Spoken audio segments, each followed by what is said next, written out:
نگران وفاقی وزیر داخلہ کے خلاف پٹیشن دائر کر دی۔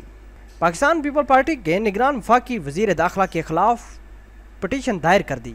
پی پی کے رہنما فیصل میر نے اعظم خان کے خلاف درخواست ہائی کورٹ میں دائر کی۔ پٹیشن میں الیکشن کمیشن اور ایف آئی اے کو فریق بنایا گیا۔ تفصیلات کے مطابق پیپل پارٹی کے رہنما فیصل میر نے نگران وفاقی وزیر داخلہ اعظم خان کے خلاف ہائی کورٹ میں پٹیشن دائر کی، جس میں موقف اختیار کیا گیا کہ زلفی بخاری کو غیر قانونی طور پر ملک سے باہر جانے کی اجازت کس نے دی۔ عدالت سے استدعا ہے کہ نگران وزیر داخلہ کی تقرری منسوخ کی جائے۔ ویوز عمران خان نے اپنے اثاثوں کی تفصیلات الیکشن کمیشن میں جمع کروا دی۔ پاکستان تحریک انصاف کے چیئرمین عمران خان نے عام انتخابات سے قبل اثاثوں کی تفصیلات الیکشن کمیشن کو جمع کروا دی، جس کے مطابق عمران خان کی گزشتہ سال کی آمدن 47,76,611 روپے ہے۔ الیکشن کمیشن کو جمع کرائی گئی دستاویزات کے مطابق عمران خان 168 ایکڑ زرعی زمین کے مالک ہیں۔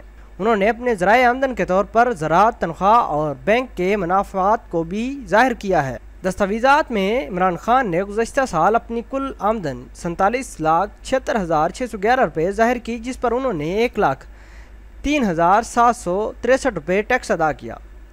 دستاویزات میں عمران خان نے 28 غیر ملکی دورے بھی ظاہر کیے اور ان کے 2 فارن کرنسی بینک اکاؤنٹس بھی ہیں، جبکہ کاغذات نامزدگی میں بیوی اور بچوں کو زیر کفالت ظاہر کیا گیا اور ان کی اہلیہ اور بچوں کے اثاثے کوئی نہیں۔ دستاویزات کے مطابق عمران خان کسی ذاتی گاڑی کے مالک بھی نہیں ہیں۔ مریم نواز تو والدہ کی عیادت کے لیے لندن میں موجود ہیں، لیکن بیگم کلثوم نواز کی دوسری بیٹی اسما نواز اس وقت کہاں ہیں، کیا کر رہی ہے؟ ایسی خبر آ گئی کہ پاکستانیوں کی حیرت کی انتہا نہیں رہے گی۔ سابق وزیر اعظم نواز شریف کی اہلیہ بیگم کلثوم نواز کی حالت تشویشناک ہے اور وہ لندن کے ہارلے اسٹریٹ کلینک میں زیر علاج ہیں۔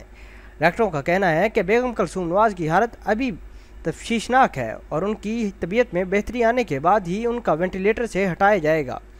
اس وقت شریف خاندان ایک مشکل وقت سے گزر رہا ہے اور تقریباً شریف خاندان کے تمام قریبی افراد لندن میں بیگم کلثوم نواز کے پاس موجود ہیں، لیکن گزشتہ کچھ دنوں سے سوشل میڈیا پر بیگم کلثوم نواز اور نواز شریف کی دوسری بیٹی اسما نواز کے حوالے سے استفسار کیا گیا کہ وہ اس دکھ کی گھڑی میں کہیں دکھائی نہیں دے رہی۔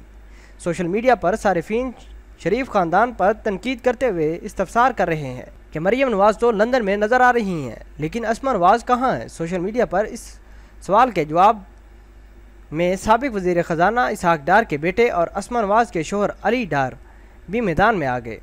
میڈیا کو بتاتے ہوئے انہوں نے کہا کہ جو اشخاص فضول پروپیگنڈا کر رہے ہیں کہ میاں صاحب کی دوسری بیٹی اپنی والدہ کی عیادت کے لیے نہیں آئیں، آپ کی اطلاع کے لیے عرض ہے کہ وہ پچھلے 4 مہینوں سے لندن میں اپنی والدہ کی تیمارداری میں مصروف ہیں۔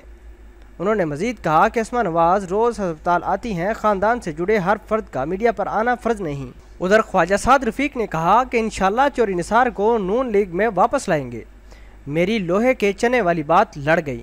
سابق وزیر ریلوے خواجہ سعد رفیق کا کہنا ہے کہ میری لوہے کے چنے والی بات لڑ گئی اور اس بات کو ذاتی مسئلہ بنا کر ٹارگٹ کیا جا رہا ہے۔ انشاءاللہ چوری نثار کو نون لیگ میں واپس لائیں گے۔ واضح رہے کہ ماضی میں ایک بیان پر خواجہ سعد رفیق کا مخالف پر تنقید کرتے ہوئے کہا کہ ہم لوہے کے چنے ہیں، ہمیں چبانے کی کوشش نہ کریں، ہمیں چباؤ گے تو دانت ٹوٹ جائیں گے، جس پر چوری نثار کی جانب سے بھی سخت رد عمل آیا تھا۔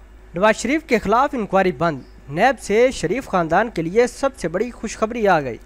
نیب نے سابق وزیر اعظم نواز شریف کے خلاف عدم ثبوت کی بنیاد پر خوشحال پاکستان اسکیم انکوائری بند کرنے کی منظوری دے دی۔ تفصیلات کے مطابق چیئرمین نیب جاوید اقبال کی زیر صدارت ایگزیکٹو بورڈ کا اجلاس ہوا، جس میں نواز شریف کے خلاف عدم ثبوت کی بنیاد پر خوشحال پاکستان اسکیم انکوائری بند کرنے کی منظوری دے دی۔ اس موقع پر چوری شجاعت اور پرویز الہی کے خلاف بھی عدم ثبوت کی بنیاد پر تحقیقات بند کرنے کی منظوری دے دی۔ یقین کریں کہ کنجروں کے بھی اصول ہوتے ہیں، اور شیخ رشید نے ریحام خان کے بارے میں کیا باتیں کی وہ بھڑک اٹھیں، سوشل میڈیا پر وائرل ہوئی تو تہلکہ برپا ہو گیا۔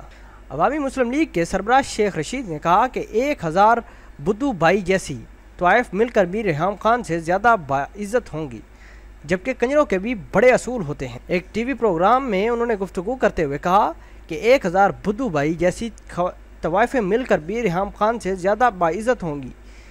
لوگوں نے جن کے ساتھ 1 گھنٹے بھی نکاح میں گزارا ہوتا اس کی پاسداری کرتے ہیں۔ عمران خان اور ریحام خان کی جس وقت شادی ہوئی میں سر پکڑ کر بیٹھ گیا اور یوں خان کی طرف دیکھا اور کہا کہ خان یہ کیا کر رہے ہوں؟